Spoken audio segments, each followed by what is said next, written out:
तो चलिए बच्चों, आज के इस लेक्चर में हम क्वेश्चन नंबर 6 से 11 तक डिस्कस करेंगे। इन वीडियोस का मोटिव सिर्फ एक ही है कि एनसीईआरटी एग्जाम्पलर जिन बच्चों को कठिन लगती है वो इजी लगने लग जाए, ठीक है ना। और इजी आपको बेटा तभी लगेगी अगर आप बहुत ध्यान से मेरे एक एक सॉल्यूशन को सुनेंगे, ठीक है। तो क्वेश्चन नंबर 6 को जरा देखते हैं क्या कहता है हमें क्वेश्चन नंबर 6।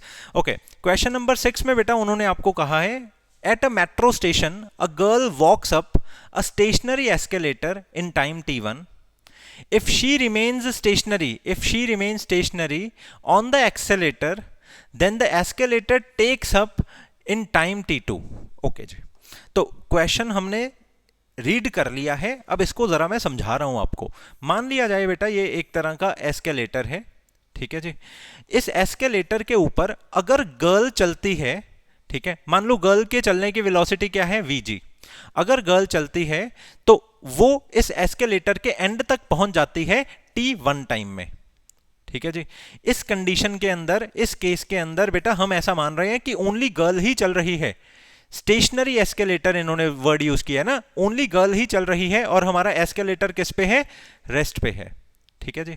ओके, अगर सिर्फ गर्ल ही चल रही है और हमारा एस्केलेटर रेस्ट पे है तो गर्ल इस एस्केलेटर के अंत तक पहुंच जाएगी टाइम t1 में। ओके जी, अब सेकंड पार्ट में इन्होंने हमें कहा है, if she remains stationary on the escalator then the escalator takes her up in time t2।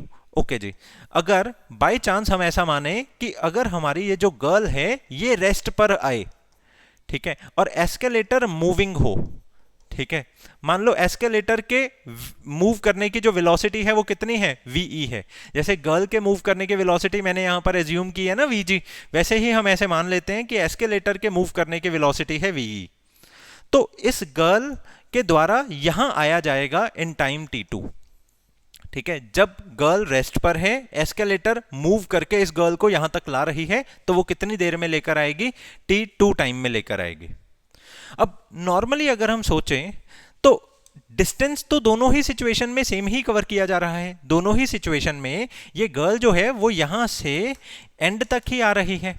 अब मान लिया जाए ये जो डिस्टेंस है ये L है, मतलब एस्केलेटर की आप लेंथ कह लो या फिर ये डिस्टेंस कह लो। ये कितना डिस्टेंस है बेटा, L डिस्टेंस है, ठीक है जी। अगर बेटा ये L डिस्टेंस है और मेरे को कोई बोले कि गर्ल की वेलोसिटी क्या हम कैलकुलेट कर सकते हैं, बिल्कुल कैलकुलेट कर सकते हैं, क्योंकि बेटा वेलोसिटी का फॉर्मूला होता है जितना डिस्टेंस कवर किया है डिवाइडेड बाय जितने समय में कवर किया है। इसी तरह से एस्केलेटर की वेलोसिटी क्या होगी, फिर दोबारा जितना डिस्टेंस एस्केलेटर ने कवर करवाया है L डिवाइडेड बाय जितने टाइम में कवर करवाया है t2, ठीक है जी। अब फिर इन्होंने हमें कहा द टाइम टेकन, ये मैं कलर चेंज कर रहा हूं, the time taken by her to walks up on the moving escalator will be. अब बेटा थर्ड सिचुएशन देखिए जरा। थर्ड वाली सिचुएशन में इन्होंने हमें कहा कि हमारा ये जो एस्केलेटर है ये भी मूविंग है, ये भी मूविंग है, और ये जो गर्ल है ये भी मूविंग है, ठीक है जी। अब गर्ल कितनी वेलोसिटी से मूव किया करती है, vg वेलोसिटी से। एस्केलेटर कितनी वेलोसिटी से मूव करता है, ve वेलोसिटी से। अब की बारी आप खुद एज्यूम कीजिए एस्केलेटर भी इस गर्ल को आगे बढ़ा रहा है, गर्ल खुद भी अपनी वेलोसिटी से आगे की तरफ जा रही है, तो नेचुरल सी बात है बेटा अब की बारी जो टाइम है वो कुछ अलग होगा। तो मान लो अब की बारी गर्ल को यहां से लेकर यहां तक आने में, मतलब L डिस्टेंस कवर करने में जो टाइम लग रहा है वो कितना लग रहा है, t3 का टाइम लग रहा है। मेरी बात समझ गए? ओके, तो अब तीसरी वाली सिचुएशन में आप ऐसा कह सकते हैं कि जो इस डिस्टेंस को कवर करवाने के लिए टोटल वेलोसिटी यूटिलाइज हो रही है वो कौन सी है, vg एंड ve, ठीक है जी। मतलब टोटल वेलोसिटी जो L डिस्टेंस कवर करवाने के लिए यूटिलाइज हो रही है, मतलब गर्ल भी अपनी वेलोसिटी लगा रही है आगे बढ़ने के लिए, एस्केलेटर भी अपनी वेलोसिटी लगा रहा है आगे बढ़ाने के लिए, ठीक है जी। तो total velocity will be equal to vg plus ve, ठीक है। और वेलोसिटी का हमेशा से ही क्या फॉर्मूला रहा है, जितना डिस्टेंस कवर किया गया है डिवाइडेड बाय जितने टाइम में। अब मैंने खुद ही एज्यूम किया है कि ये टाइम हमारा लेट अस सपोज t3 होगा, तो हमारा डिस्टेंस कितना है L एंड टाइम कितना कवर हो रहा है t3। अब बेटा पिछले पार्ट्स की इंफॉर्मेशन से हमें ve एंड vg की वैल्यूज ऑलरेडी मालूम है, ठीक है। एक्चुअली मैं यहाँ पे पता क्या करना चाहता हूँ, मैं ये पता करना चाहता हूँ कितना समय लगेगा इसको यहां तक बढ़ने में। मतलब जब एस्केलेटर एंड गर्ल दोनों ही मूव कर रहे हैं तो t3 टाइम हमारा कितना होगा, यही पूछा है ना। The time taken by her to walks up on the moving escalator, मतलब जिसमें गर्ल भी वॉक कर रही है एंड एस्केलेटर भी मूविंग है, उसका टाइम कितना है। तो अगर बेटा यहां पर मेरे को t3 निकालना है, this will be equal to l upon velocity of girl plus velocity of escalator. This is further equal to L upon velocity of girl है हमारा L upon t1, velocity of escalator है हमारा L upon t2। ठीक है जी। तो इसको जब आपने थोड़ा सा सॉल्व किया तो बेटा लेट अस सपोज मैंने L अपॉन डिनोमिनेटर में से L को ले लिया common, this is 1 by t1 plus 1 by t2। L से हमारा L कैंसिल हो गया। ठीक है, तो ऐसे में इसको सॉल्व करके आ गया 1 upon t2 plus t1 upon t1 t2। ठीक है, ये डिनोमिनेटर का डिनोमिनेटर है तो इसका रेसिप्रोकल हमने किया, this is t1 multiply by t2 upon t1 plus t2। ठीक है, तो आपको यहां पर पता लग गया कि कितना समय लग रहा है एक मूविंग एस्केलेटर के ऊपर चलते हुए गर्ल को यहां से यहां तक पहुंचने में। तो आंसर इज पहले जितना टाइम लगा था मल्टीप्लाई बाय दूसरा जितना टाइम लगा divided by sum of total time. ठीक है जी, ओके। तो ये क्वेश्चन इंपॉर्टेंट है, मैंने ये क्वेश्चन स्कूल में आता हुआ बहुत बारी देखा है बच्चों को। ठीक है, तो अगला क्वेश्चन है हमारा, ओके, एमसीक्यू क्वेश्चन है बेटा। अब से जो क्वेश्चंस आ रहे हैं, कुछ क्वेश्चंस जो आ रहे हैं उनमें एक से ज्यादा ऑप्शंस जो हैं वो करेक्ट हो सकते हैं। ठीक है ना, ओके। तो ये क्वेश्चन हमें क्या कह रहा है, the variation of quantity A with quantity B plotted in the figure describes the motion of a particle in straight line। मतलब ये जो ग्राफ इन्होंने हमें बोला है ना, ये ग्राफ मैं अलग से ही ड्रॉ कर लेता हूं। इस ग्राफ में उन्होंने कहा है कि y एक्सिस पर जो भी चीज है वो A है, ठीक है, और x एक्सिस पर जो भी चीज है वो क्या है, B है, इस तरह से। ठीक है, और इनका जो ग्राफ है वो कुछ इस तरह से है। ठीक है, ये जो ग्राफ है ये किसी भी पार्टिकल को डिस्क्राइब कर रहा है जो कि मूव कर रहा है स्ट्रेट लाइन में। ठीक है जी, ये ग्राफ डिस्क्राइब कर रहा है पार्टिकल इन स्ट्रेट लाइन को। ठीक है जी, अब हमें बताना है कि ये कौन सी ऑप्शंस इनमें से ठीक है। अब बेटा सबसे पहली ऑप्शन है, इन्होंने कहा क्वांटिटी बी में रिप्रेजेंट टाइम। ओके बेटा, इस पूरे के पूरे चैप्टर में आपने एक बात नोटिस की है, हम तीन तरह के ग्राफ्स पढ़ते हैं, या तो हम एक्सटी ग्राफ्स पढ़ते हैं, या फिर हम वीटी ग्राफ्स पढ़ते हैं, या फिर हम एटी ग्राफ्स पढ़ते हैं। सभी के सभी ग्राफ्स को ड्रॉ करने के लिए हम हमेशा अपने एक्स एक्सिस पर क्या ही प्लॉट करते हैं, टाइम ही प्लॉट करते हैं। मैं ये बात मानता हूं कि ये चीज कंपलसरी नहीं है। ठीक है, मतलब वो हमारी खुद की अंडरस्टैंडिंग है, हम चाहे तो टाइम को वाई एक्सिस पर ड्रॉ करके भी ग्राफ ड्रॉ कर सकते हैं, परंतु इन जनरल हम अक्सर ही टाइम को कौन से एक्सिस पर रखते हैं, एक्स एक्सिस पे ही रखते हैं। तो उन्होंने भी ऐसा कंपलसरी नहीं बोला, उन्होंने मे बोला है, मे। तो यस, ये वाली ऑप्शन हमारी ठीक है, क्योंकि बी एक्सिस जो है वो टाइम एक्सिस को रिप्रेजेंट कर सकता है, क्योंकि ये जो ग्राफ है ये मोशन इन स्ट्रेट लाइन का ग्राफ है। ये पार्टिकल जो स्ट्रेट लाइन में मूव कर रहा है ये उसका ग्राफ है, और 99% केसेस में जब भी पार्टिकल स्ट्रेट लाइन में मूव करता है तो एक्स एक्सिस हम टाइम के लिए ही डिनोट करते हैं। ठीक है, यस दिस मे चेंज, तो इन्होंने मे वर्ड जो यूज किया है तो इसके कारण हम क्या कहेंगे, पहली ऑप्शन ठीक हो सकती है। ठीक है, तो अगला है हमारा क्वांटिटी ए। ये जो ए वाली क्वांटिटी है इज वेलोसिटी, ये वेलोसिटी है इफ मोशन इज यूनिफॉर्म। बेटा एक बात मैं आपको कहूं, यूनिफॉर्म वर्ड का मतलब है, यूनिफॉर्म वर्ड का मतलब है नॉट चेंजिंग। ठीक है जी, और नॉट चेंजिंग का मतलब है कांस्टेंट। तो अगर ये वेलोसिटी है और वो यूनिफॉर्म है, ठीक है जी, और वेलोसिटी क्या है, यूनिफॉर्म है, तो उसको चेंज नहीं होना चाहिए। चेंज ना होने वाली वेलोसिटी तो हमेशा बेटा कैसे रिप्रेजेंट होती है, ऐसे रिप्रेजेंट होती है। जब भी कभी भी आप कांस्टेंट वेलोसिटी का ग्राफ बनाते हो जिसमें इसको आप वेलोसिटी रखते हो और इसको आप टाइम रखते हो, ठीक है, तो कांस्टेंट वेलोसिटी के बेटा हमेशा वाले ग्राफ में आपका वेलोसिटी हमेशा ऐसे एक्स एक्सिस के क्या आता है, पैरेलल आता है। परंतु ये ग्राफ क्या एक्स एक्सिस के पैरेलल है? नहीं है ना। तो हम क्या कहेंगे? हम ये कहेंगे कि ये बात बिल्कुल गलत है। ठीक है जी, ये बात बिल्कुल गलत है। हमारा ये बी वाला जो ऑप्शन है ये बिल्कुल इनकरेक्ट ऑप्शन है। ए वाला जो ग्राफ है वो वेलोसिटी नहीं हो सकता यूनिफॉर्म वाला। मैं ऐसा नहीं कहता कि वो वेलोसिटी नहीं हो सकता, मैं ऐसा कह रहा हूं कांस्टेंट वाली वेलोसिटी नहीं रिप्रेजेंट कर सकता, क्योंकि ये वाले ग्राफ की कुछ स्लोप है। स्लोप हमें दिखा रही है कि वेलोसिटी, अगर इसको मैं वेलोसिटी बनाता हूं तो ये वेलोसिटी टाइम बाय टाइम क्या होती रहेगी? चेंज होती रहेगी। चेंज होने वाली वेलोसिटी को हम यूनिफॉर्म नहीं कह सकते। ठीक है ना, बेस्ट एक्सप्लेनेशन है, इससे ज्यादा हमें बोलने की भी जरूरत नहीं है। ठीक है, ओके। तो हमारी बेटा ऑप्शन नंबर ए तो हो गई थी ठीक, ऑप्शन नंबर बी हो गई है गलत। अब ऑप्शन नंबर सी के बारे में जरा बात करते हैं। Quantity A is displacement if motion is uniform. Yes, सोचो जरा, देखो यूनिफॉर्म मोशन कौन सा होता है? जब पहले सेकंड में बॉडी ने जितनी डिस्प्लेसमेंट की है, दूसरे वाले सेकंड में भी बॉडी उतनी ही डिस्प्लेसमेंट करे, तीसरे वाले सेकंड में भी बॉडी उतनी ही डिस्प्लेसमेंट करे। आपने यहां पर क्या देखा कि जितनी डिस्प्लेसमेंट यहां है उतनी ही डिस्प्लेसमेंट यहां है, उतनी ही डिस्प्लेसमेंट यहां है, क्योंकि ये एक स्ट्रेट लाइन है। स्ट्रेट लाइन के ऊपर जो स्लोप है वो सेम है। तो मतलब अगर इसके एंगल्स सेम बनेंगे, स्लोप सेम होने का क्या मतलब है कि थीटा हमारा क्या है? सेम है। तो अगर इसके एंगल सेम बनेंगे तो सामने के परपेंडिकुलर्स भी तो क्या होंगे? सेम होंगे ना।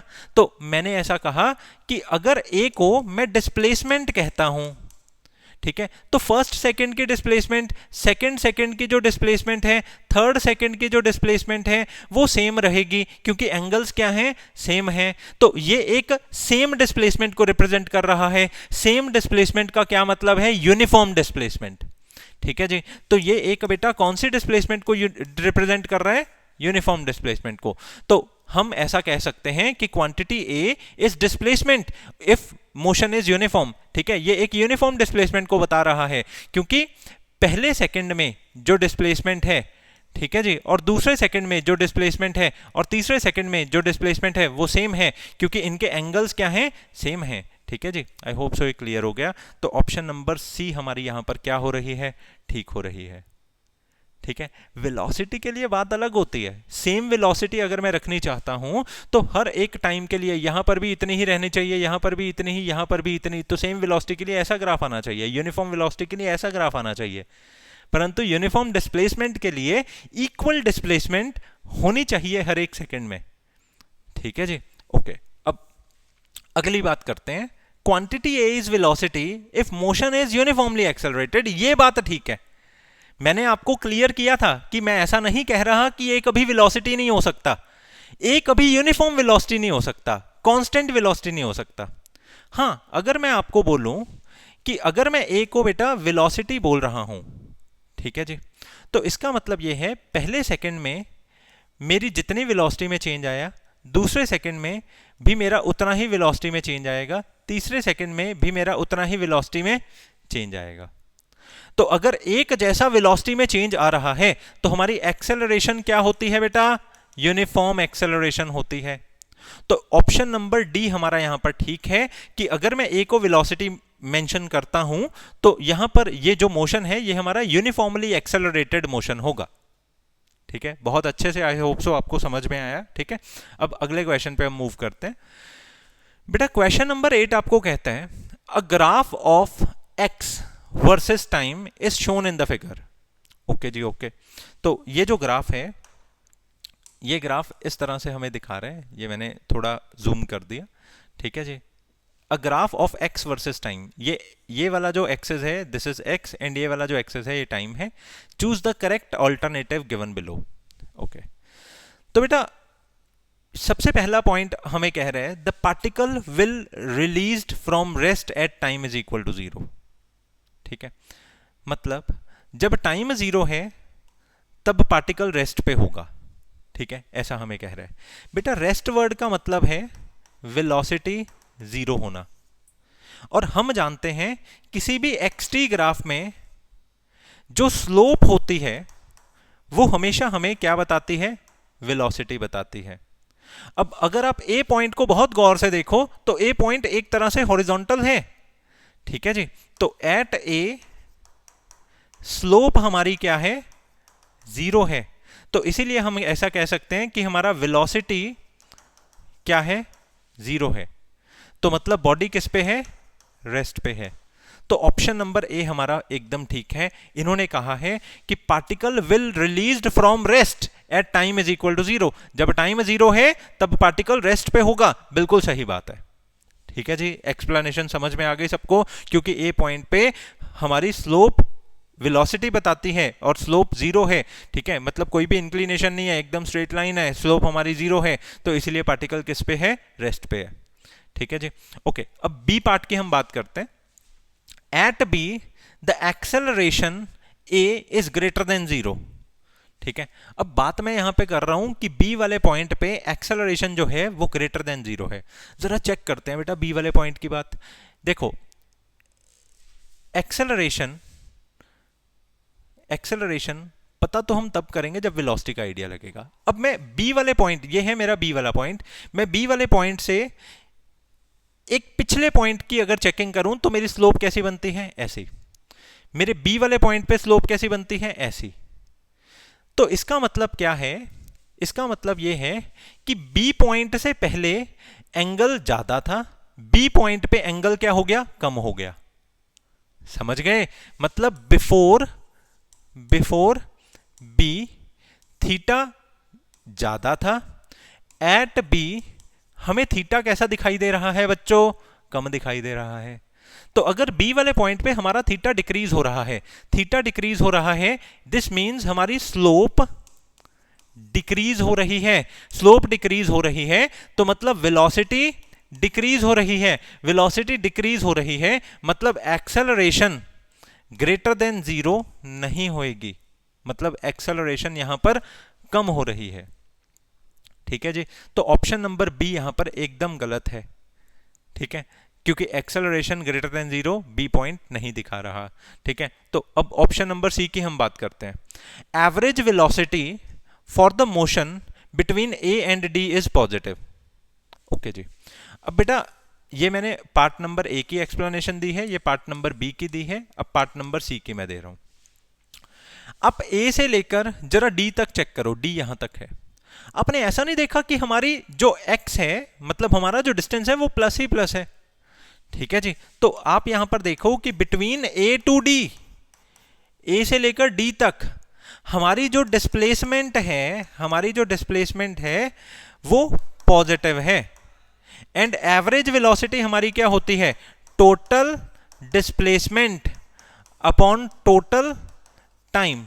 तो मैं बेटा आपको एकदम इजी एक्सप्लेनेशन यहां पे देने आया हूं। इजी एक्सप्लेनेशन के अंदर आप ये बिठा लो कि टोटल डिस्प्लेसमेंट अपनी पॉजिटिव ही पॉजिटिव रहेगी, क्योंकि ए से लेकर डी तक जब हमने चेक किया तो हमारी डिस्प्लेसमेंट प्लस ही प्लस है, हमारी डिस्प्लेसमेंट नेगेटिव हुई ही नहीं। ठीक है जी, तो ए से लेकर डी तक टोटल डिस्प्लेसमेंट हमारी पॉजिटिव है। समय तो हमेशा क्या ही रहता है, पॉजिटिव ही रहता है। तो हमारी एवरेज वेलोसिटी भी क्या ही रहेगी, पॉजिटिव ही रहेगी। तो सी ऑप्शन बिल्कुल ठीक निकलता है। ठीक है, अब डी ऑप्शन की हम बात करते हैं। इन्होंने कहा the speed at D exceeds that at E. देखो बेटा, अब जगह हमारे पास में यहां मैं बता रहा हूं, ये डी ऑप्शन को मैं समझा रहा हूं। ठीक है, देखो डी पॉइंट पे स्पीड एंड ई पॉइंट पे हमें स्पीड चेक करनी है। स्पीड क्या होती है, स्पीड वेलोसिटी ही होती है, परंतु स्पीड के अंदर डायरेक्शन की हम बात नहीं करते। तो एक तरह से आप ऐसा कह सकते हो वेलोसिटी का मैग्नीट्यूड होती है स्पीड। आपने यहां पर यह चीज चेक की कि डी वाले पॉइंट पर हमारी जो स्लोप है वो ऐसे बनी है एंड ई वाले पॉइंट पर हमारी जो स्लोप है वो ऐसे बनी है। तो आप ऐसा कह सकते हैं कि डी वाले पॉइंट पर एट डी हमारी जो स्लोप है वो स्टीपर है। हमारी स्लोप बेटा डी पॉइंट पर क्या है, स्टीपर है। स्टीपर का क्या मतलब है, एकदम ऐसे, मतलब शार्प है, मतलब ऐसे नहीं है, वो ऐसे है। तो अगर हमारी स्लोप ऐसे है, स्टीपर है, तो उसका थीटा क्या होगा, ज्यादा होगा। तो उसका स्लोप भी क्या होगा, उसका बच्चों स्लोप भी क्या होगा, ज्यादा होगा। तो अगर उसका स्लोप भी ज्यादा होगा, ठीक है, उसका थीटा भी ज्यादा होगा, ठीक है, तो हम ऐसा कह सकते हैं स्पीड डी पॉइंट पर ज्यादा होगी।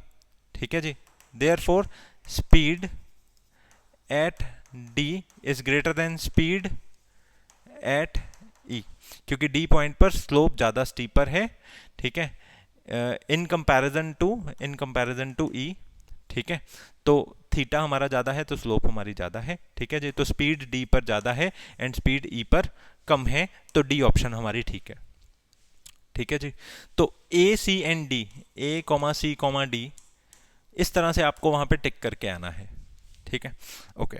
तो बेटा अब अगले क्वेश्चन पे हम मूव कर रहे हैं। यस, बड़ा ही कंफ्यूजिंग क्वेश्चन है, इसको इजी करके हमने समझना है और इस पर मैं पूरा अच्छे से टाइम लगाऊंगा, ठीक है, इसको समझाने के लिए। देखिए, ये क्वेश्चन आपको कहता है for the one dimensional motion described by x is equal to t minus sine t, ठीक है जी, ओके। मतलब कोई भी 1D मोशन है, ठीक है, ये डिस्क्राइब किया जा रहा है x is equal to t minus sine t के द्वारा। बात इतनी समझ में लगी, ठीक है। यहां पर x जो है ये ऑब्वियसली डिस्टेंस बता रहा है, t जो है वो हमें क्या बता रहा है, टाइम बता रहा है, ठीक है जी, ओके। फिर इन्होंने हमें ऑप्शंस में डिस्टेंस की, वेलोसिटी की, एक्सेलरेशन की ऐसी बातें की हैं। तो सबसे पहले तो हमें ये समझ में आ गया कि मेरे को ऑप्शंस सही से चेक करने के लिए वेलोसिटी की भी जरूरत पड़ेगी, तो मैंने यहां पर वेलोसिटी पता कर लिया। वेलोसिटी हमेशा क्या होता है बेटा, dx अपॉन dt। मैथ्स वालों को तो ये चीज बहुत आती होती है, बायो वाले कंफ्यूज ना हुए। तो बेटा डेरिवेटिव क्या होगा, ठीक है, अब टाइम का derivative with respect to time ही अगर मैं लूंगा तो 1 आएगा। साइन थीटा का डेरिवेटिव हमेशा होता है कॉस थीटा, तो इसलिए ये बन गया 1 माइनस कॉस थीटा। इतनी बात समझ में आ गई। अब अगर मैं आपसे x की डिस्कशन करूं तो बेटा x जो है उसके अंदर टाइम आया है और उसके अंदर कौन आया है, साइन t आया है। ये हमें गिवन इक्वेशन है। ये जो साइन का ग्राफ होता है, ये साइन का ग्राफ कुछ इस तरह का होता है, इस तरह का होता है बच्चों साइन का ग्राफ। मतलब 0 डिग्री पे साइन की वैल्यू 0 होती है, 90 डिग्री पे साइन की वैल्यू 1 होती है ना, 180 डिग्री पे साइन की वैल्यू फिर से 0 हो जाती है, एंड 270 डिग्री पे साइन की वैल्यू -1 होती है, एंड 360 डिग्री पे बच्चों साइन की वैल्यू फिर से क्या हो जाती है, 0 हो जाती है, ठीक है जी, ओके। अब अगर मैं साइन की वैल्यू की बात करूं तो मेरी साइन की जो वैल्यू है वो हमेशा 1 और -1 के ही इन बिटवीन रहती है, ऊपर नीचे ही फ्लक्चुएट होती रहती है, -1 और 1 के ही इन बिटवीन, ठीक है जी। ये मैंने साइन की डिस्कशन आपके साथ में कर ली। अब अगर मैं कॉस की आपके साथ में बात करूं तो बेटा कॉस का ग्राफ हमारा कैसा होता है, ये देखो, कॉस 0 डिग्री पे अपनी वैल्यू को 1 देता है, 90 डिग्री पे कॉस की वैल्यू 0 होती है, 180 डिग्री पे कॉस की वैल्यू 180 डिग्री पे बच्चों कॉस की वैल्यू क्या होती है, -1, एंड 270 डिग्री पे कॉस की वैल्यू 0 होती है, एंड 360 डिग्री पे बच्चों कॉस की वैल्यू क्या हो जाती है, फिर से 1। मतलब 0 डिग्री पे 1, 90 डिग्री पे 0, 180 डिग्री पे -1, 270 डिग्री पे 0, 360 डिग्री पे फिर से 1। तो साइन और कॉस दोनों में ही हमने एक चीज नोटिस ये की है कि ये दोनों के दोनों ही बेटा -1 और 1 के ही बीच में क्या करते रहते हैं, फ्लक्चुएट करते रहते हैं, ठीक है जी, -1 और 1 के ही बीच में फ्लक्चुएट करते रहते हैं, ठीक है। तो इसी तरह से मैंने यहां पर लिखा कि cos t जो है वो लाई करता है बिटवीन -1 एंड 1। तो मैंने ऐसा कुछ भी गलत नहीं इसमें लिख दिया, ठीक है जी। तो अगर मैं -1 पे चेक करूं, ठीक है, at cos t equal to -1, अगर बेटा मैं एक -1 वाले पॉइंट पे चेक करूं तो मेरी वेलोसिटी कितनी निकल जाएगी, मेरी वेलोसिटी निकल जाएगी 1 माइनस cos t की वैल्यू जब हमारी क्या है, -1, ठीक है। तो मेरी वेलोसिटी निकल जाएगी 2। एक तरह से मैंने cos t की मिनिमम वैल्यू पुट की है, तो कम से कम वैल्यू पुट करके हमारी वेलोसिटी इसकी कितनी निकल जाएगी, 2 निकल जाएगी। और इसी तरह से अगर मैं cos t की वैल्यू ज्यादा से ज्यादा पुट करूं, ठीक है, मैक्सिमम cos t की वैल्यू अगर मैं पुट करूं, मतलब 1 पुट करूं, तो हमारी वेलोसिटी की वैल्यू कितनी निकल जाएगी, 1 - 1 विच इज इक्वल टू 0, ठीक है जी। तो हमें बेटा यहां पर ये एक आइडिया लग गया कि हमारी वेलोसिटी जो है वो कम से कम कम से कम कितनी हो सकती है और ज़्यादा से ज़्यादा कितनी, मतलब किसके बीच में हमारी वेलोसिटी लाई कर सकती है। क्योंकि देखो ना, वेलोसिटी के अंदर सिर्फ कॉस्ट ही तो है काम का, वन तो कांस्टेंट ही है। तो मतलब अगर वेलोसिटी मेरी इफेक्ट होगी तो कॉस टी से ही इफेक्ट होगी। कॉस टी की वैल्यू जब मैंने -1 पुट की तो हमारा परिणाम ये निकल रहा है, जब मैंने 1 पुट की हमारा परिणाम ये निकल रहा है। क्योंकि मैं -1 और 1 से ज़्यादा या कम कोई वैल्यू नहीं पुट कर सकता कॉस की, क्योंकि कॉस की वैल्यू होती ही इसके बीच में है।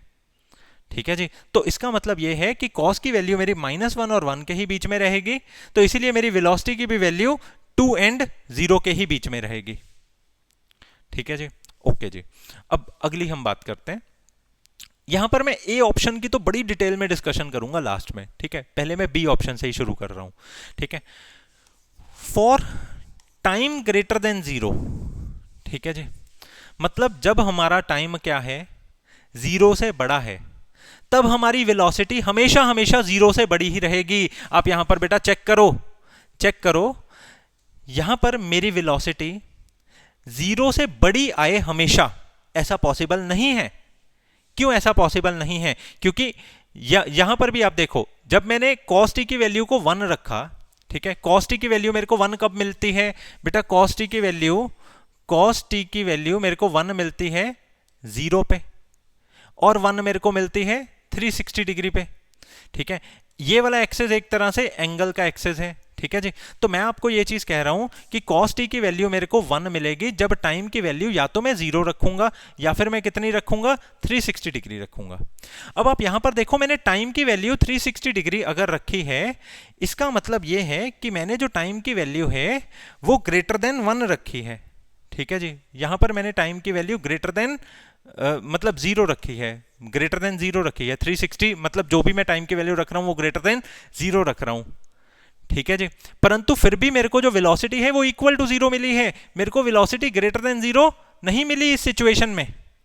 तो उन्होंने सेकंड वाले पार्ट में हमें कहा है कि जब भी कभी भी हम टाइम ग्रेटर देन 0 रखेंगे तो वेलोसिटी हमें ग्रेटर देन 0 मिलेगी ही मिलेगी। आप देख सकते हो, आपके सामने सबूत है, जब मैंने 360 डिग्री भरा तो टाइम तो मेरा तब ग्रेटर देन 0 था, परंतु तब मेरे को वेलोसिटी ग्रेटर देन 0 नहीं मिल रही, तब मेरे को वेलोसिटी इक्वल टू 0 मिल रही है। तो इसके बेस पर मैं आपको एक बात बोलना चाहता हूं, वो बात ये है, ये जरा मैंने शिफ्ट कर दिया, ये लो, हाँ जी अब ठीक है। तो इसके बेस पर मैं आपको ये बात करना चाहता हूं कि बी वाली ऑप्शन हमारी जो है वो गलत ऑप्शन है। क्यों बी वाली ऑप्शन गलत है? As it is not necessary for velocity to be greater than 0 at time greater than 0। मैं ऐसा नहीं कह रहा, देखो यहां पर जब मैंने टाइम, मतलब मेरे को इसकी वैल्यू -1 कब मिलती है? -1 मेरे को कॉस की वैल्यू मिलती है 180 डिग्री पे। ठीक है जी, तो 180 जब मैंने टाइम की वैल्यू यहां पर 180 डिग्री भरी तो मेरे को वेलोसिटी मिली है ग्रेटर देन 0। मतलब वेलोसिटी मिलती है पर हमेशा नहीं मिलती। वहां मैंने ग्रेटर देन 0 रखी तो मेरे को वेलोसिटी ग्रेटर देन 0 नहीं मिली, वहां टाइम की वैल्यू ग्रेटर देन 0 रखी तो वेलोसिटी ग्रेटर देन 0 नहीं मिली। तो हमने यहां पर क्लियरली ये बात बोल दी कि बी ऑप्शन हमारी हमेशा ट्रू नहीं है। ठीक है जी, ओके। तो सी वाली हमारी ऑप्शन की हम अब बात करते हैं। एक्सेलरेशन ग्रेटर देन 0 होएगी हमेशा जब टाइम ग्रेटर देन 0 होएगा। ओके, तो बेटा अब हम जरा एक्सेलरेशन की बात कर लें। तो एक्सेलरेशन क्या होता है? एक्सेलरेशन होता है dv/dt। तो मतलब डेरिवेटिव करना पड़ेगा, ठीक है, किसका? वेलोसिटी का। वेलोसिटी हमारी कितनी है? 1 माइनस कॉस ऑफ टी। तो 1 का डेरिवेटिव हमेशा 0 होता है, माइनस ऐसे ही पड़ा रहेगा। कॉस टी का डेरिवेटिव होता है माइनस साइन टी, तो ये बन गया हमारा प्लस साइन टी। ठीक है जी, तो एक्सेलरेशन हमारी किसके बराबर आ गई? साइन टी के बराबर आ गई। अब आपने फिर से यहां पर क्या चेक किया कि हमारी जो साइन टी है उसकी ज्यादा से ज्यादा कितनी वैल्यू होती है? उसकी ज्यादा से ज्यादा वैल्यू होती है 1, एंड कम से कम उसकी कितनी वैल्यू होती है? -1। ठीक है जी, तो जब भी मैं टाइम इसमें ग्रेटर देन 0 भरूंगा, मान लो मैंने अपना जो टाइम है वो पहले 0 भरा, ठीक है जी, तो मेरी एक्सेलरेशन क्या आ गई? 0। फिर मैंने अपना टाइम बढ़ा दिया, मैंने अपना टाइम भर दिया बेटा 90, तो मेरी एक्सेलरेशन कितनी आनी चाहिए? 1 आनी चाहिए। तो जब मैंने अपना टाइम बढ़ाया तब मेरी एक्सेलरेशन भी ग्रेटर देन 0 आई। परंतु जब मैंने अपना टाइम 0 रखा तब मेरी एक्सेलरेशन कितनी थी? 0 थी। ओके, इसके बाद फिर से मैंने जब अपना टाइम 180 डिग्री रखा तो मेरी एक्सेलरेशन मतलब मेरी साइन टी की वैल्यू आ गई 0, तो मेरी एक्सेलरेशन भी क्या आ गई? 0। तो मैं आपको बस ये बात कहना चाहता हूं कि जब मैं अपना टाइम ग्रेटर देन 0 रख रहा हूं, यहां पर मैंने अपना टाइम ग्रेटर देन 0 रखा, परंतु मेरी एक्सेलरेशन ग्रेटर देन 0 नहीं आई, वो इक्वल टू 0 आ गई। तो इसका मतलब यह है कि ऑप्शन नंबर सी भी हमेशा ठीक नहीं है। ठीक है जी, तो हमारा बेटा ऑप्शन नंबर बी तो क्या निकल गया? गलत। ऑप्शन नंबर सी भी क्या निकल गया? गलत। ठीक है जी, अब ऑप्शन नंबर डी की मैं बात कर लेता हूं जरा। ऑप्शन नंबर डी हमें क्या कहता है कि वेलोसिटी लाइज बिटवीन 0 एंड 2। ये बात तो मैं पहले ही बता चुका हूं, ठीक है ना। ये वेलोसिटी जो है, जब मैंने पॉसिबल वैल्यूज कॉस टी की पुट की तो वेलोसिटी मेरी 0 एंड 2 के ही बीच में लाई कर रही है, तो ये हमारा एकदम ठीक है। ठीक है, अब डिटेल में बात करने जा रहा हूं, ऐसी बात करने जा रहा हूं जिससे आपके अगले क्वेश्चंस में भी आपको हेल्प मिलेगी और ये क्वेश्चन भी एकदम स्पष्ट हो जाएगा ए पार्ट की। ठीक है जी, ओके, तो यहां पर जगह बची नहीं है। ठीक है, मैं जगह बनाने के लिए थोड़ा सी वाला पार्ट इरेज कर रहा हूं। ठीक है, okay,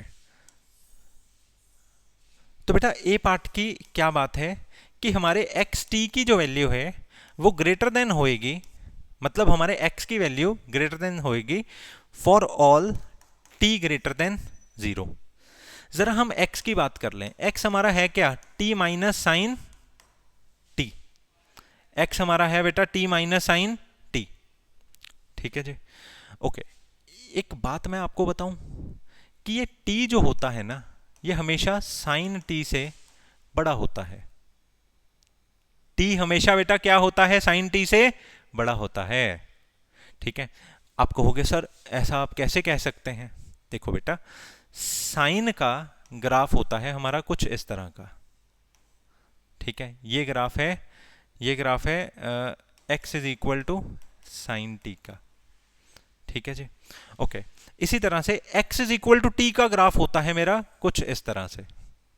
x is equal to t का ग्राफ है मेरा कुछ इस तरह से।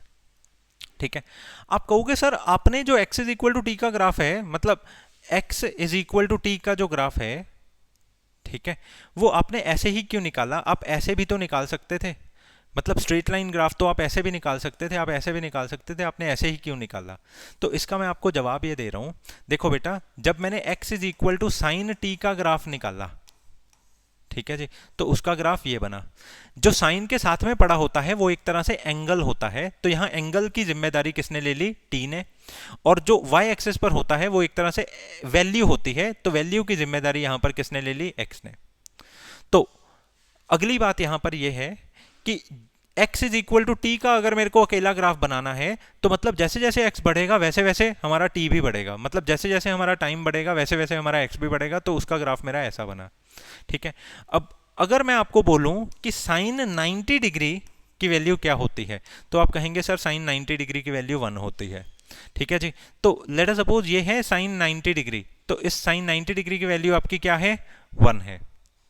ठीक है जी, परंतु यहां पर 90 एक तरह से है क्या? 90 एक तरह से t है, तो t को आप क्या कह सकते हैं? पाई बाय 2 कह सकते हैं। तो पाई बाय 2 कितना होता है बेटा? पाई बाय 2 होता है this is approximately 22/7 divide by इस तरह से 2। तो आप जब इसको सॉल्व करते हैं तो दिस विल बी 22/14। तो आप जब इसकी कटिंग करेंगे, दिस इज 1.57। बिल्कुल सही है, बिल्कुल सही है बेटा। अब आप खुद देखो कि जब मैं t की वैल्यू पाई बाय 2 भरता हूं, तो एक्चुअली मैं कितनी वैल्यू भर रहा हूं? 1.57 वैल्यू भर रहा हूं। ठीक है जी, तो x is equal to t के ग्राफ में मैंने t की वैल्यू जब पाई बाय 2 भरी, तब मेरे को x की वैल्यू कितनी मिली है? तब मेरे को x की वैल्यू मिली है इतनी, 1.57। और जब मैंने साइन के अंदर t की वैल्यू π/2 भरी तब मेरे को कितनी वैल्यू मिली है? तब मेरे को 1 वैल्यू मिली है। बड़ी डीप बात आपने समझ ली है बेटा, ठीक है। इसके बाद आपको परेशानी आनी बहुत कठिन है, ठीक है। आपको एक बड़ी इंपॉर्टेंट बात यहाँ पे पता लग गई, वो ये बात है कि जब मैं साइन का ग्राफ बनाता हूँ, ठीक है जी, तो 90 डिग्री पे हमें इसकी वैल्यू मिलती है 1। और जब मैं x is equal to t का ग्राफ बनाता हूं और इसमें जब मैं t की जगह पे 90 डिग्री रखता हूं, मतलब मैं t की जगह पे π/2 रखता हूं, मतलब एक तरह से मैं 1.57 रखता हूं, तो मेरे को x की वैल्यू भी कितनी मिलती है? 1.57। तो मतलब x की वैल्यू जब मैं 90 रखता हूं तो मेरे को यहां पर इसके आउटपुट, मतलब t की वैल्यू जब मैं 90 रखता हूं, t की वैल्यू जब मैं 90 रखता हूं, तब मेरे को x की वैल्यू लगभग कितनी मिलती है? 1.57 मिलती है। तो इसका ग्राफ ऐसा बनता है। तो इसका मतलब आपको ये हमेशा समझ में रहना चाहिए कि t हमेशा ग्रेटर रहेगा किससे? साइन t से, ठीक है ना। तो बेटा t हमेशा किससे ग्रेटर रहेगा? साइन t से ग्रेटर रहेगा। मेरे कहने का ये मतलब है क्योंकि 1.57 हमेशा किससे ग्रेटर रहेगा? 1.57 हमेशा 1 से ग्रेटर रहेगा, ठीक है। तो इधर से मैं आपको क्या कह सकता हूं कि अगर t हमेशा साइन t से ग्रेटर रहेगा तो t माइनस साइन t जो है वो भी 0 से बड़ा ही रहेगा, क्योंकि अगर ये हमेशा इस से बड़ा ही रहेगा तो बड़े में से जब मैं छोटे को माइनस करूंगा तो परिणाम मेरे को हमेशा क्या ही मिलता रहेगा? पॉजिटिव ही मिलता रहेगा। तो मैं आपको यह बात समझा रहा हूं कि जब भी कभी भी मैं टाइम को ग्रेटर देन 0 रखूंगा तो मेरे को xt हमेशा क्या ही मिलेगा? ग्रेटर देन 0 ही मिलेगा। मतलब मेरे को t माइनस साइन t हमेशा क्या ही मिलेगा? ग्रेटर देन 0 मिलेगा। क्यों? क्योंकि t की वैल्यू हमेशा बड़ी होगी साइन t से, ठीक है जी। बहुत अच्छे से आप इसको नोट कर लें, और नोट करने के बाद ना ऐसे ही सीधा मत बढ़े अगले पे, इसको तसल्ली से देखो। देखो आपको एक एक बात जो मैंने बताई है क्या वो आपके दिमाग में पड़ी है? अगर नहीं पड़ी तो दोबारा सुनो मेरी बात, ठीक है जी। ओके, तो अगले क्वेश्चन पे हम आ रहे हैं। इन्होंने हमें कहा a spring with one end attached to a mass and the other end to a rigid support is stretched and released.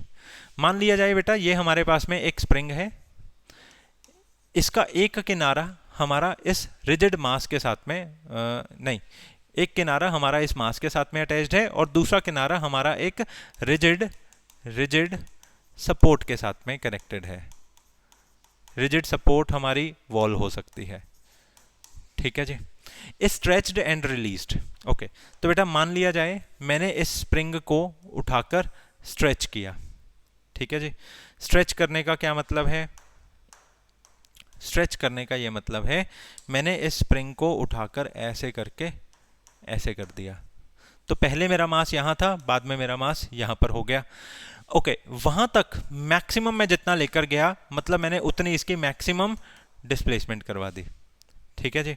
Okay, इसके बाद जब मैंने इसको स्ट्रेच करके ऐसे रिलीज किया, ठीक है, जब बेटा मैंने इसको स्ट्रेच करके इस तरह से ऐसे रिलीज किया तो हमने ऐसा देखा कि फाइनली हमारा जो स्प्रिंग है वो आगे को आ गया।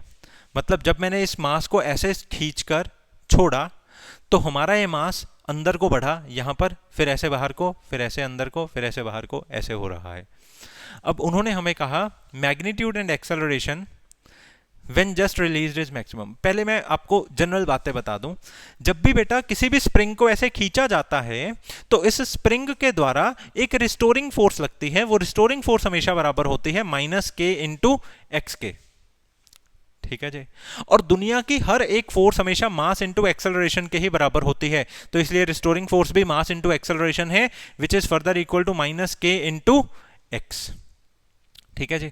तो एक तरह से मेरी जो एक्सेलरेशन आ रही है वो कितनी आ रही है? -kx अपॉन m के बराबर आ रही है। तो क्लियर हो गया कि एक्सेलरेशन हमारी डायरेक्टली प्रोपोर्शनल है किसके? x के। तो जितना ज्यादा मैं इस स्प्रिंग को खींचूंगा, जितना ज्यादा मैं इस स्प्रिंग को ऐसे खींचूंगा तो उतनी ही ज्यादा इस स्प्रिंग के अंदर एक्सेलरेशन आएगी नेगेटिव डायरेक्शन में। मतलब मैं जितना ज्यादा इस स्प्रिंग को खींचूंगा उतनी ही ज्यादा स्प्रिंग के अंदर एक्सेलरेशन आएगी नेगेटिव डायरेक्शन में, मतलब उतनी ही ज्यादा स्प्रिंग ताकत लगाएगा अपनी ओरिजिनल डायरेक्शन में आने के लिए, क्योंकि एक्सेलरेशन ज्यादा होगी तो फोर्स ज्यादा होगी ना। तो जितना ज्यादा इस स्प्रिंग को मैं ऐसे खींचूंगा उतनी ही ज्यादा वो स्प्रिंग फोर्स लगाएगा नेगेटिव डायरेक्शन में, ऑपोजिट डायरेक्शन में, ठीक है जी। ओके, तो पहले पार्ट में इन्होंने कहा है magnitude of acceleration when just released is maximum. इन्होंने हमें क्या कहा, जब हमने इसको स्ट्रेच किया और यहां पर मैंने इस स्प्रिंग को क्या किया है, रिलीज किया है। मतलब रिलीज वाले पॉइंट पर हमारी एक्स क्या है, मैक्सिमम है। ठीक है जी बेटा, रिलीज वाले पॉइंट पर हमारी एक्स मैक्सिमम है। अगर रिलीज वाले पॉइंट पर हमारी एक्स मैक्सिमम है तो एक्सेलरेशन हमेशा डायरेक्टली प्रोपोर्शनल होती है किसके, एक्स के। तो एक्सेलरेशन भी क्या होगी बेटा, मैक्सिमम होगी। तो मतलब magnitude of acceleration when just released is maximum. मतलब रिलीज मैंने यहां से किया है, यहां पर एक्स मैक्सिमम है तो एक्सेलरेशन भी मैक्सिमम है। बिल्कुल सही बात कर रहे हैं, बिल्कुल सही बात। ठीक है जी, ओके। दूसरी बात, magnitude of acceleration at equilibrium point is maximum. गलत बात। देखो बेटा, ये वाला जो पॉइंट है, इस पॉइंट को हम कहते हैं मीन पोजीशन। मीन पोजीशन कह सकते हो आप, इसको इक्विलिब्रियम पोजीशन भी कह सकते हो।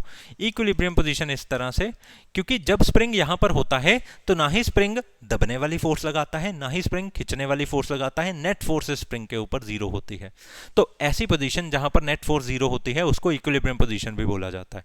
तो हमें इन्होंने कहा कि acceleration, magnitude of acceleration when equilibrium position maximum होगी। बेटा गलत। इक्विलिब्रियम पोजीशन पे तो फोर्स ही नहीं लग रही, तो एक्सेलरेशन भी नहीं लग रही, तो एक्सेलरेशन मैक्सिमम कैसे होगी। ठीक है, तो दूसरी वाली बात तो बिल्कुल गलत है। ठीक है जी। अब तीसरी बात, speed is maximum when mass is at equilibrium position. Okay, अब मैं आपको समझाता हूं। बेटा जब हम किसी भी स्प्रिंग को खींचते हैं ना, तो खींचते खींचते हम कुछ वर्क करते हैं। जो भी हम वर्क करते हैं खींचने के लिए, वो उस स्प्रिंग की पोटेंशियल एनर्जी में स्टोर हो जाता है। तो इसका मतलब यह है कि इस पॉइंट पे मैंने खींचने के लिए जो वर्क किया है, वो वर्क किस में स्टोर हो गया है बेटा, पोटेंशियल एनर्जी में स्टोर हो गया है। ठीक है जी। और जब मैं इसको रिलीज करूंगा तो वो सारी की सारी पोटेंशियल एनर्जी काइनेटिक एनर्जी में कन्वर्ट हो जाएगी। सारी की सारी पोटेंशियल एनर्जी किस में कन्वर्ट हो जाएगी बेटा, काइनेटिक एनर्जी में कन्वर्ट हो जाएगी। तो इस बात को मैं लिख भी देता हूं, आप अपनी कॉपी पे भी लिख लेना। ठीक है जी। At s max x max potential energy is maximum. तो बेटा मैक्सिमम पोजीशन पे पोटेंशियल एनर्जी क्या है, मैक्सिमम है। And during motion this potential energy is converted into kinetic energy। तो मोशन के दौरान ये पोटेंशियल एनर्जी जो है वो काइनेटिक एनर्जी में कन्वर्ट हो जाएगी। तो अब जैसे जैसे ये आगे को आएगी काइनेटिक एनर्जी में कन्वर्ट हो जाएगी मीन पोजीशन पे। ठीक है जी। At mean position total potential energy gets converted to kinetic energy। तो मतलब मीन पोजीशन पे काइनेटिक एनर्जी इसकी क्या होगी, मैक्सिमम होगी। तो अगर मीन पोजीशन पे इसकी काइनेटिक एनर्जी मैक्सिमम होगी तो मतलब वेलोसिटी भी क्या होगी, मैक्सिमम होगी। तो speed is maximum when mass is at equilibrium position. Yes, तो सी ऑप्शन इज करेक्ट। अब डी ऑप्शन की बात करते हैं। Magnitude of displacement is always maximum whenever speed is minimum. मतलब जब जब स्पीड इसकी मिनिमम होएगी तब तब जो इसकी डिस्प्लेसमेंट है वो मैक्सिमम होएगी। बेटा मैं एक बात आपको यहां पे बोलना चाहता हूं कि यहां पर स्पीड इसकी मैक्सिमम है और इसकी डिस्प्लेसमेंट मिनिमम है। तो इन्होंने उल्टी बात कर दी।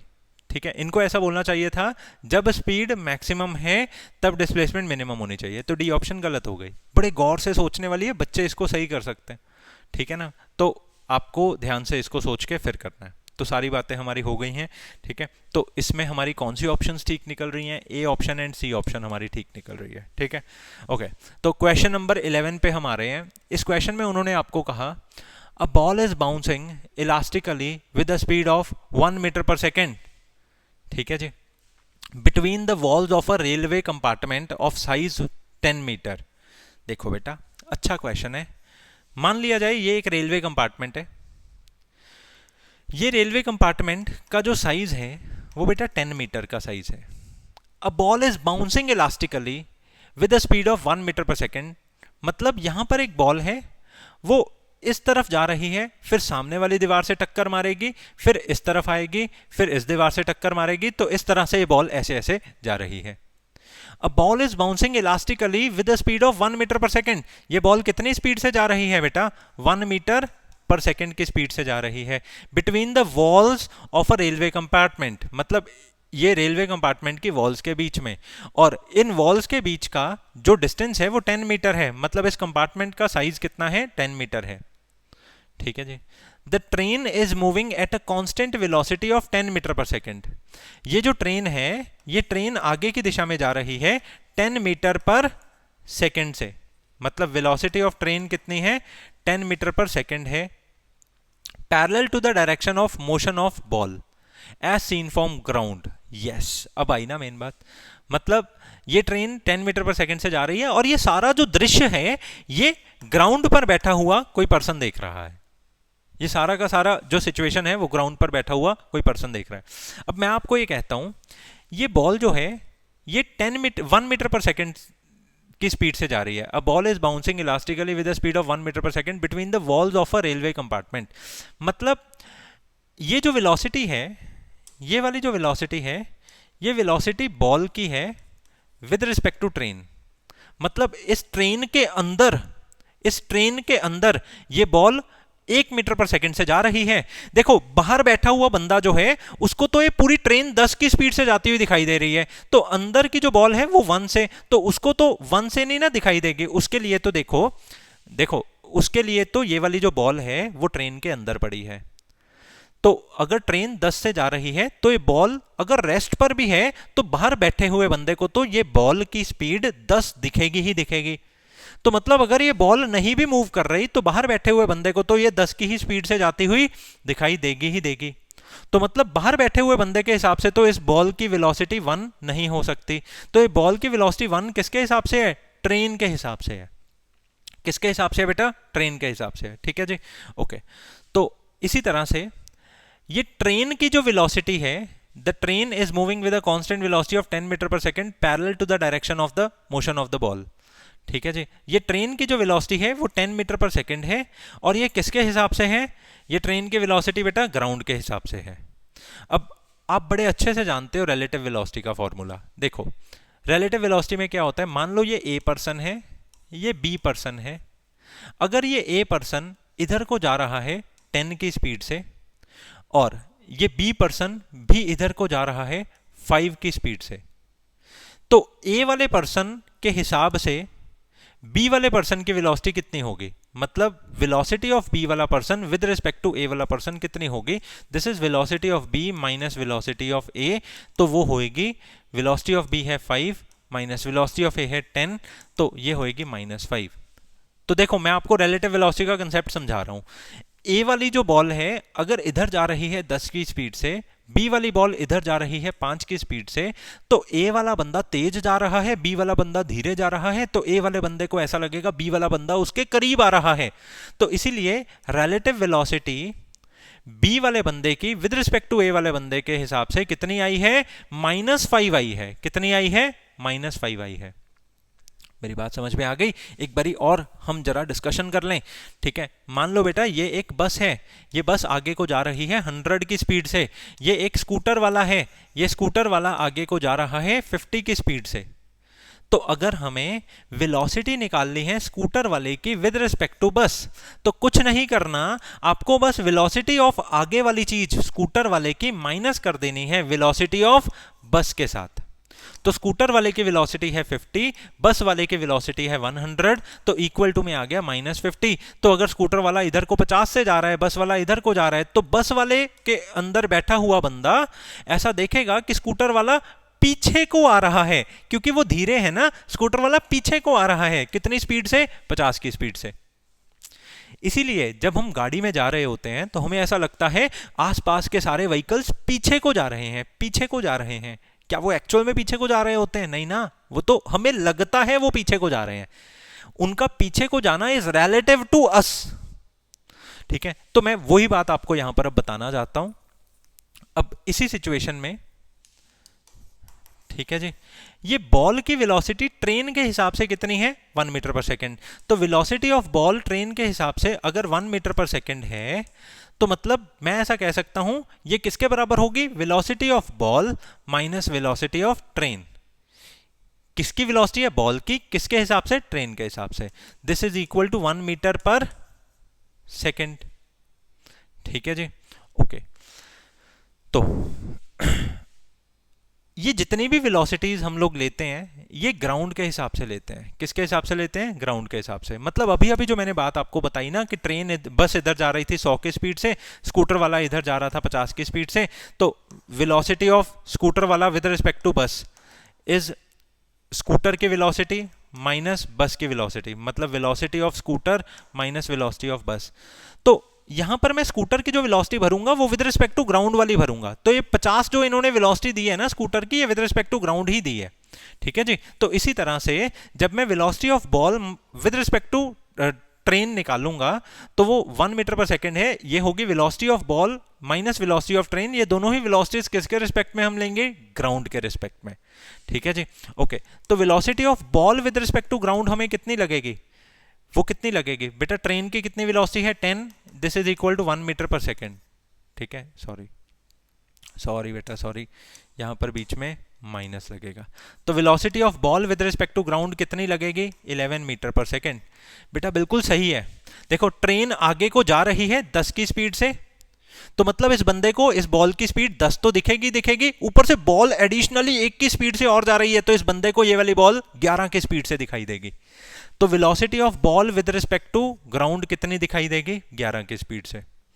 अब सिमिलरली ये जो मैंने स्पीड निकाली है ये इधर जाती हुई बॉल की निकाली है। ठीक है जी, टुवर्ड राइट वाली बॉल की निकाली है, टुवर्ड राइट वाली बॉल की निकाली है। अब इसी तरह से अगर मेरे को लेफ्ट साइड पे निकालनी है, मतलब लेफ्ट साइड, जब मेरी बॉल इधर को आ रही है तो इधर को भी मेरी बॉल कितनी ही स्पीड से आ रही है? 1 मीटर पर सेकेंड की स्पीड से आ रही है। और ये भी किसके रिस्पेक्ट में है? ये भी ट्रेन के रिस्पेक्ट में है। तो velocity of ball with respect to train कितनी होगी? Velocity of ball minus velocity of train. ठीक है जी, ये भी किसके रिस्पेक्ट में? ग्राउंड के, और ये भी किसके रिस्पेक्ट में? ग्राउंड के। ठीक है, तो velocity of train with respect to ground हमारी कितनी है?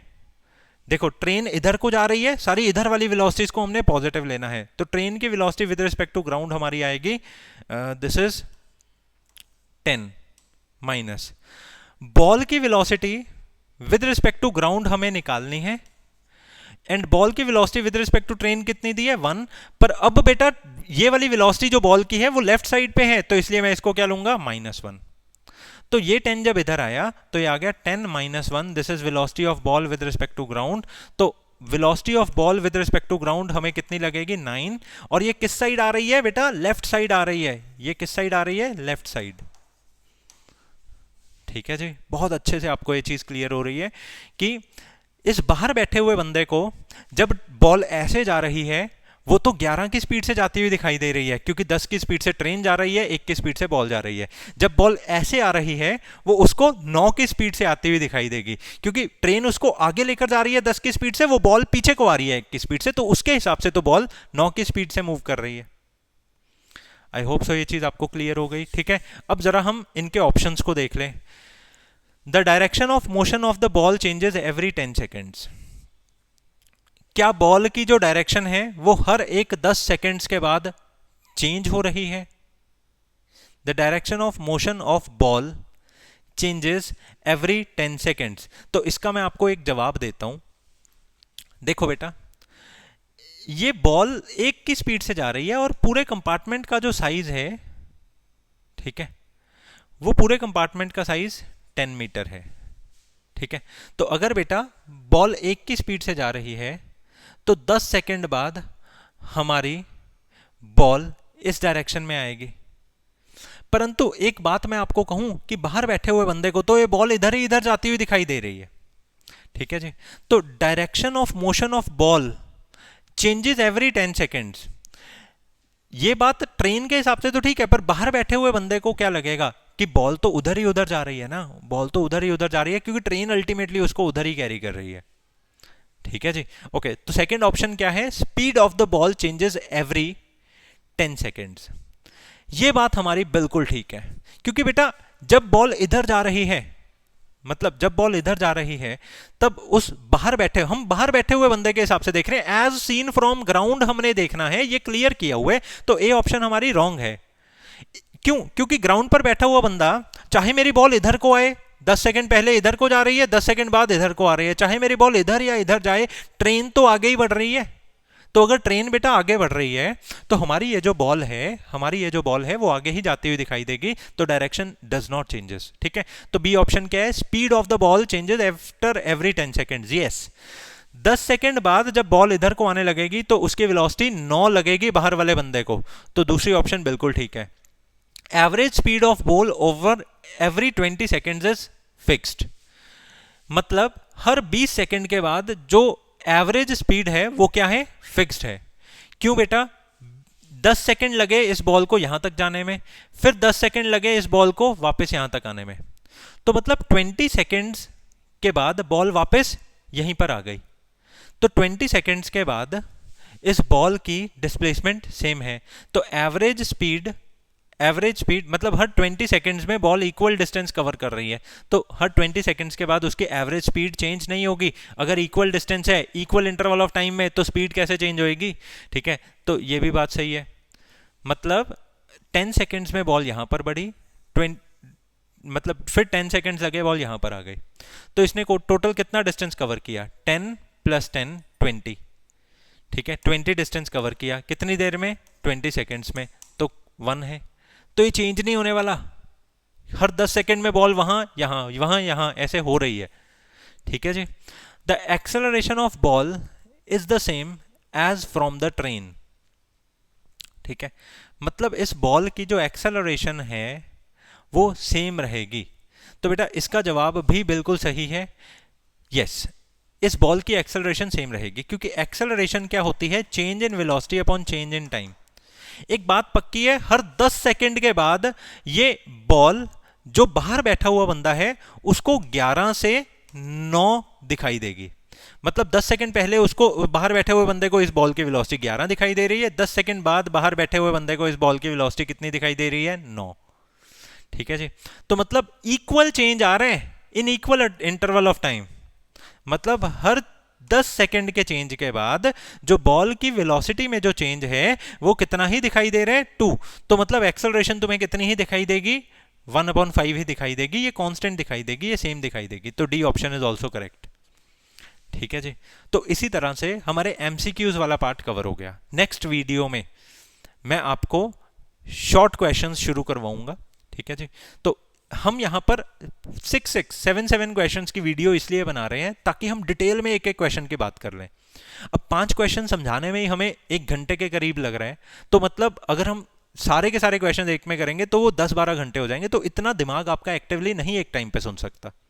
ठीक है, क्वेश्चन हमारे इंपॉर्टेंट है, पेपर में ये आपसे पूछेंगे तो ध्यान से समझना इसको जरूरी है। ठीक है, आज के लिए इतना ही है बेटा, अगली वीडियो में हम क्वेश्चन नंबर 12 से आगे फॉरवर्ड क्वेश्चंस करेंगे। ठीक है, थैंक यू सो मच।